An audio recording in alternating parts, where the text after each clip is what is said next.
What is up, nerd and nerdettes of the interwebs? It's your boy Brady here. And you're the boy, Adam. And we are back with another episode of Best of the Best. Today's matchup is going to be Spider-Man Homecoming versus Iron Man 2. Adam will be arguing for Spider-Man Homecoming, while I will be arguing for Iron Man Dose.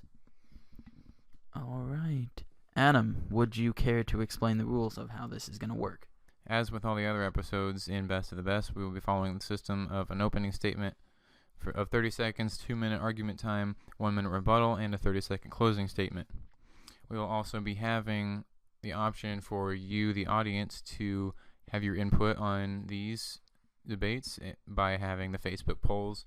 Be sure to go over to our Facebook page and vote. That'll be out for the next week for this episode, and be sure, and you still have time to vote on the previous episode, and we'll let you know the results when we have them out. Alright, let's get this shindig underway. Are you ready? I'm ready. Alright. We're gonna do that every episode now, aren't we? Yeah. Alright.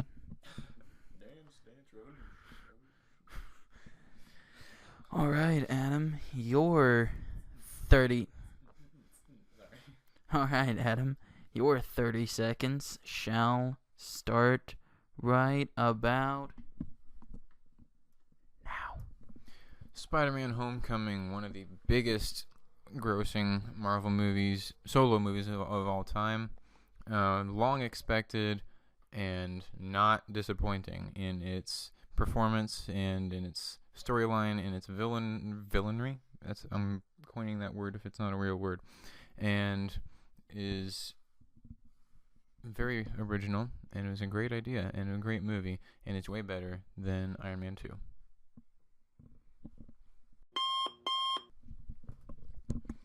Alright, and now Brady, on to your opening statement, in which your 30 seconds begins now. Iron Man 2 is a better MCU movie because it plays a bigger role in the entirety of the Marvel Cinematic Universe. That's what MCU stands for. Than Spider-Man Homecoming does. It is able to introduce major character into the MCU, Black Widow, and another one who basically gets introduced in this one, Nick Fury, even though he was technically in the last one in the post-credit scene. It also lays the foundations for the first Avengers movie. I'll think of something. Alright, Adam. Are you ready to say your piece? Yep. Alright. Your 2 minutes shall start now. Alright, Spider-Man Homecoming, long-awaited MCU movie. Everyone was thrilled when they heard that Marvel got the rights to Spider-Man, and as previously stated, they certainly did not disappoint. They had a very good villain played by the phenomenal Michael Keaton. We had much of the original characters that haven't been previously seen, like not even having Gwen or Mary Jane in it, aside from the weird Zendaya MJ, who wasn't really Mary Jane, even though they may eventually have Mary Jane. I don't know what they're going to do with that. That was kind of weird. But then they had Liz Allen. They had several different characters like that. As far as not setting up for future Marvel movies, it sets up for the possibility that one theory is that Oscorp is the one that bought out the Avengers Tower, which is going to lead into maybe Dark Avengers and more stuff in future Spider-Man movies. It was quite the comedy and had the best adaptation of Spider-Man, in my opinion. May not be my favorite, but he is the best embodiment of Peter Parker and Spider-Man in a high school in modern day, and he was a very good Peter Parker for being young and not graduating high school at the very end of the movie, or probably at the beginning of the second one. They're probably not going to do that. They did very well, and they show a lot more of a really good character development throughout the whole movie as he's learning what it truly is to become a hero, and it has many of the reactions that many of us would likely have by getting a super suit and just being all giddy and a kid, and then he grows up towards the end and learns that with great power comes great responsibility, even though I probably can't say that line because they tried to get out of saying it in the Civil War, but they still got it in a weird way. Thank you.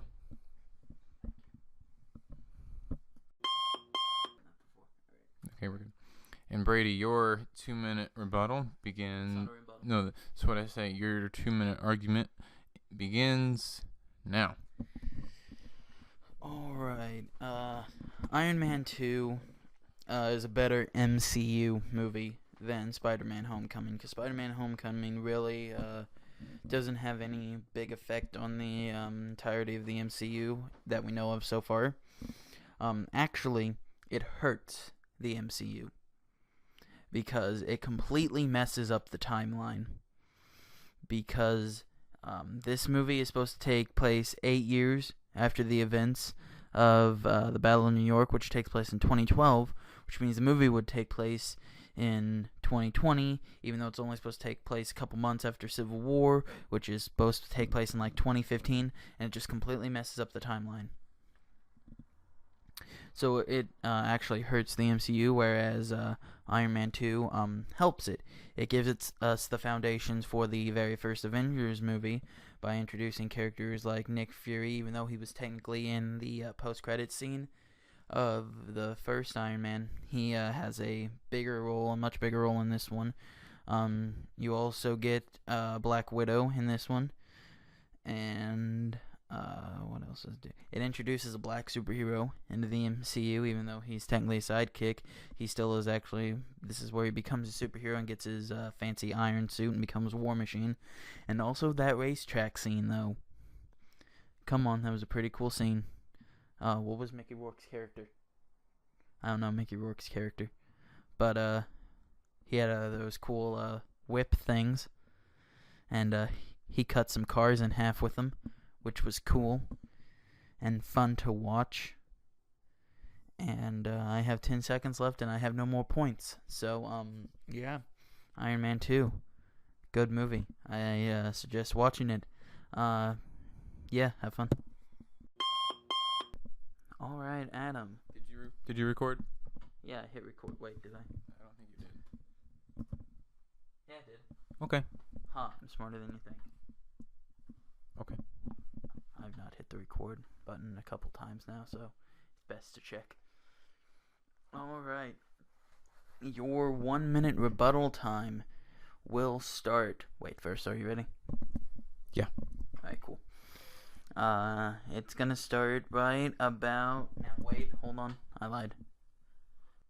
It's gonna start now. Okay. Well, Spider-Man Homecoming. As far as it not really contributing to the MCU, I can see that to a point, how it's not really has that much of effect on it, but it still is a true solo movie. Spider-Man is just a kid getting into the hero universe and really can't handle something that is going to have a huge effect on the MCU, and he's just getting back into being a friendly neighborhood Spider-Man, which is proven by the fact that he turns down the Iron Spider suit and being an Avenger at the very end of the movie, and just solidifies that he truly is a friendly neighborhood Spider-Man who can probably join the Avengers when he needs to, when it affects him. Iron Man 2, however, did not have a villain with a lot of screen time. Like the guy with the whips, he really wasn't in there for very long, and the ending was kind of abrupt and just wasn't really well developed throughout the movie. And yep, time's up. Okay. Well, your 1-minute rebuttal begins now.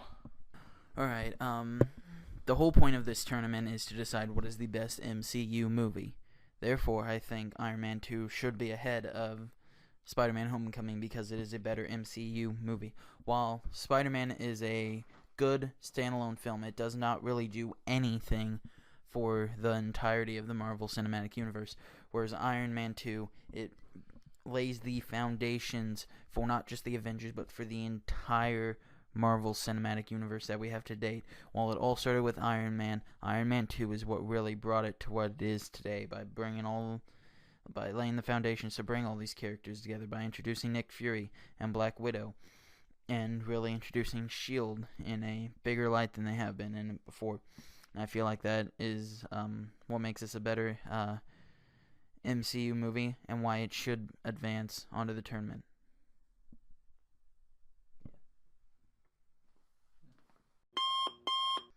Yeah, you have 30 seconds to give your closing statement, and that shall begin right... Hold on, let me get it on there. Now. Alright, Spider-Man Homecoming, the long-awaited, and the not disappointing, the legendary, the great, the Spider-Man. Enough said. Great movie, great acting, great villain. Papa John's. Oh, I felt like I was giving the closing statement of Papa John's there with that. It did have better ingredients, but there wasn't really much pizza in it, so it was a good movie. Thanks. Yeah. Well, your 30-second closing statement will begin very shortly. In fact, it begins right now. Iron Man 2, better MCU movie than Spider-Man, which is why I think it should advance in the tournament. That's why it's a better MCU movie, because it lays the foundation for the Avengers, and the Avengers lays the foundation for the entire MCU. Therefore, it lays the base of the entire MCU. It is the base of the house that is the Marvel Cinematic Universe. And it all starts here, and Spider-Man didn't do that. Alright, and that closes out this debate. Let us know in the comments who you think won this debate, and also let us know which movie of the two that you think is your personal favorite. We also have a poll going on Facebook to let you, the fans, decide what movie moves on to the next round, and that'll be open for the next week. You still have the chance to vote on the previous ones. Did I say this in the opening? No, I didn't. I said it in the closing of the last one. Maybe. I forget. You let it out if it repeats. Thanks for liking this video. Please be sure to subscribe to Speaking of Nerds. Yes, Brady. Follow me on Twitter at Mr. Brady Jones. Be sure to follow Speaking of Nerds on Facebook and Twitter. And please do recommend this show to your family and your friends and even your enemies. And until next time, It's your boy Brady. and you're the boy Adam. Adios. Amigos.